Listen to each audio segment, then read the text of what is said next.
Hey folks, how you doing? It's Janine here. Happy Friday. Uh, I have an idea, and I think this would be really super fun. I started looking up some famous people's birthdays recently because I thought, oh, that would be a fun thing to put on social media. Like, who we had the other day, Bono turned, I can't remember how old he turned, but his birthday was May 10th. And so I pulled his chart, and it was kind of fun. He's a generator, 1-3 profile, kind of like me. So I thought, hey, I'm just about to send you guys a newsletter to remind you that I'm still conducting the assimilation sale, which I'm calling it. You can call it a Mother's Day sale or a for no reason at all sale. I just thought it's a really, really great time to harness the energy of Gate 23 as the sun is making its way through there. And as we know, the Gate 23 is all about assimilation. It's about breaking down complex stuff and sharing to you using your voice to communicate outward these like genius insights that pop in sometimes out of nowhere. So I am hoping to share some of those insights with you as they come to me because I have this gate defined. It's from Jupiter, yada yada. We already talked about that, but I wanted to try something new that I'm going to call a 3-minute human design reading. And I'm going to do it with somebody who's very famous, whose birthday happens to be today, May 12th. And that person is Tony Hawk. So happy birthday, Tony Hawk. For those of you who've never seen a human design reading and don't know what it is, this is going to be a really fast, high level glimpse because I just pulled his chart like a minute ago. And then I was like, boom, I have to do this right now. So I'm going to go ahead and share my screen and you can. I think that's the one I want to see. There it is. Okay, can you guys see this image of Tony Hawk's actual human design chart? Now, I should preface, I did not call Tony Hawk the famous um, uh, uh, skateboarder. Thank you. I did not call him. I did not call his mother to find out when he was born. I looked it up. It's on his birth time, which they claim is very accurate. It's on astrocharts.com. So that's where I looked it up. And it said his birthday was May 12th, 1968, I think. And he's turning 55 anyway. Born at 3:12 a.m. in San Diego, California. Fun fact, I got to see Tony Hawk in his early days of becoming, before he was huge, huge. I went and lived with my sister in San Diego for a summer, and it was a summer I turned 21. And it was hilarious. It was wonderful. It was a blast, crazy. And the X Games, like the first time they ever had the X Games, were there in San Diego at Pacific Beach, where I lived with my sister. And so the place was overrun with like hot dudes on their tiny bikes and skateboarders and stuff. And Tony Hawk was there, and I watched him perform in person. And so that was so shockingly gobsmacking amazing. So if you've not ever seen him skate, holy smokes, what are you waiting for? Okay, so here's his chart. No surprise, he's a generator. So, of course, generators are the movers of the world. They're the doers, the producers, the people who are here to create and do stuff. Active, active, active. Physical movement is what it's all about. The very first thing I see that is a striking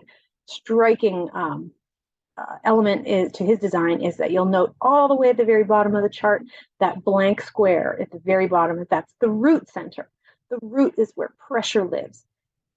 There's pressure driving up from the earth, driving into all the other centers of our bodies, but his is totally open. So guess what? He does not have a consistent or a fixed or a reliable relationship with the processing of pressure. And so he is absorbing it from everybody else, which makes it no surprise to me that he's on a skateboard all day. Think about the stance you must be in and the requirement of the pressure that your legs have to be pushing down on the earth, and those wheels have to be coming into contact with the ground in order to have momentum, in order to move forward. It is so, it's like, wow, that is a beautiful way for somebody to, in a very self-actualized kind of way, process the fluctuating energy that is coming into his body, and that like pressure from all over the place that he doesn't know what to do with. So he's absolutely processing that in a really interesting way. The other thing I note is that he's got a lot of definition. His head center is defined. His ajna or mind center is defined. I'm working from the top down. His throat is defined. His spleen, his G center, his sacral, obviously, since he's a generator, and his emotional solar plexus. So he is an emotional being who is here to make decisions on his emotional wave, not quickly, but through over time to decide how his emotions are dictating. Now, I love the phrase when we make our decisions emotionally, those of us 50% of the population who have the emotional solar plexus defined, we are waiting for emotional sobriety. So, you know that feeling you get, all you emotional people like me, when you're presented with a decision, a choice you have to make, and you're like so gung ho about it up here. You're like, rah, rah, this is the best thing ever I ever heard of. It's going to be awesome. And then you wait like 24 hours or maybe a couple days or even a few hours. And the next day you're like, oh, that's the worst idea I ever heard of. You're on this low, like, oh, it's going to be terrible. And that person's going to show up and it's going to suck. And I can't believe that I don't know how to get myself into this. So all you want to do is avoid it. So this is why we never want to make the decision, a big decision or a choice about something when we're up here on this emotional high. Woohoo! I'm high on life and I'm drunk with happiness about it. Or on the emotional low, because give it yet another 24 hours or a couple more days or even a few more hours, and you probably reach that point where you have that. Sometimes people call it emotional clarity or neutrality, or I like to think of it. Like I said, I love this phrase sobriety that I'm taking from Taylor V. If you want to look her up, she's amazing. She says, like, to be, and I think of it this way, to be emotionally sober is to not feel charged about it one way or another, and to be able to like make your decision saying like, yeah, it's not going to cost me too much emotionally. Yeah, I could do that. It's really not a big deal. It's 90 minutes of my life or whatever it is. You can go forward with it. Anyway, Tony Hawk is an emotional being, but he's got so much emotional definition. He's got 836 is the gate of crisis, and that can make if you're bored, you can create a crisis out of nothing. He's got the channel of intimacy, so the 59-6. That's really, really powerful, big emotional energy for like procreation and moving the tribe forward. And it's like a loving male penetrative energy with a feminine energy that's like knows who the right partner is going to be. It's a really, really beautiful energy. He's also got the gate 30, which is the gate of clinging fire. And this is one that is really big emotions, and it can turn everything more intense emotionally in a person's chart. And likewise, he's got the gate 49, which is the gate of principles. And this is very like masculine, like staunch, kind of conservative about this is how the rules go, and this is how things are going to be around here, setting the tone for the tribe. Again, I don't know the man personally, but I think it's interesting to put all of this blend together and knowing what he does for a living and what he has excelled at. I would also note that he's got there's so many good things. He's got the 4629 channel that's connecting the sacral to the G center.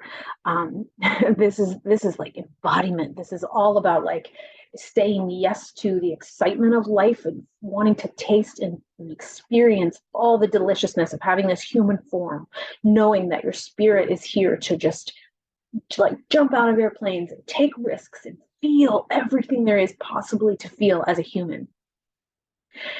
He also has the defined ajna or mind, which is, if you move up to the top there, it's the second triangle down. Tons of definition there in his mind, which can be make him someone who's rationalizing things.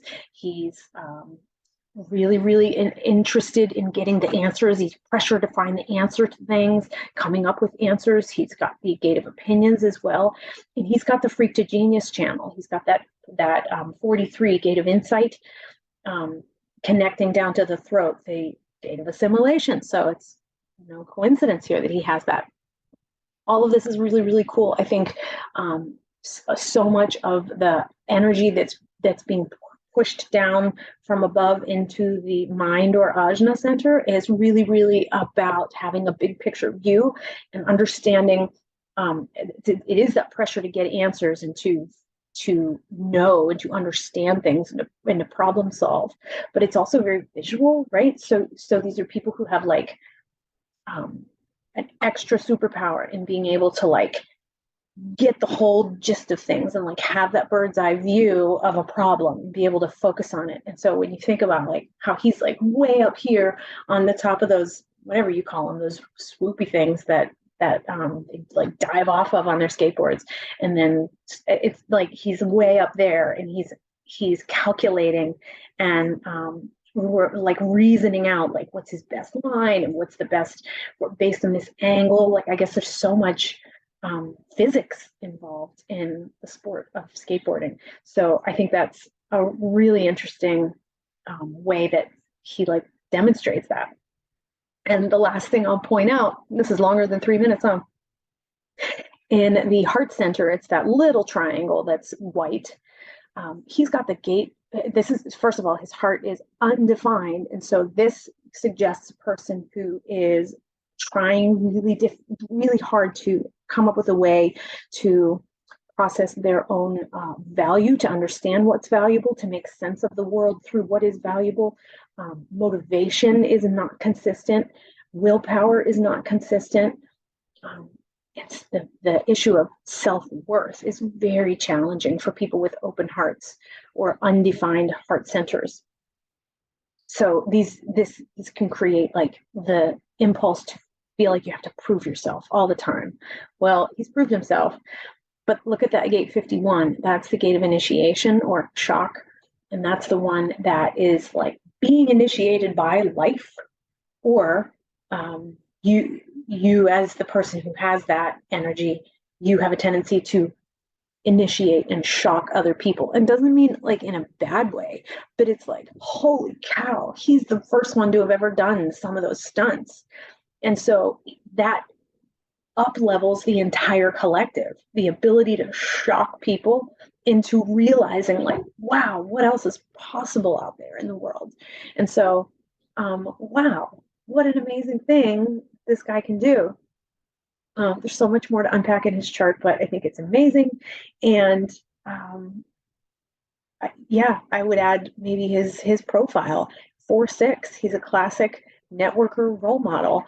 He needs his people. He needs his team. That's the line 4. It's like if you have that 4 in your profile, you're somebody who really needs your friends and your family or your network.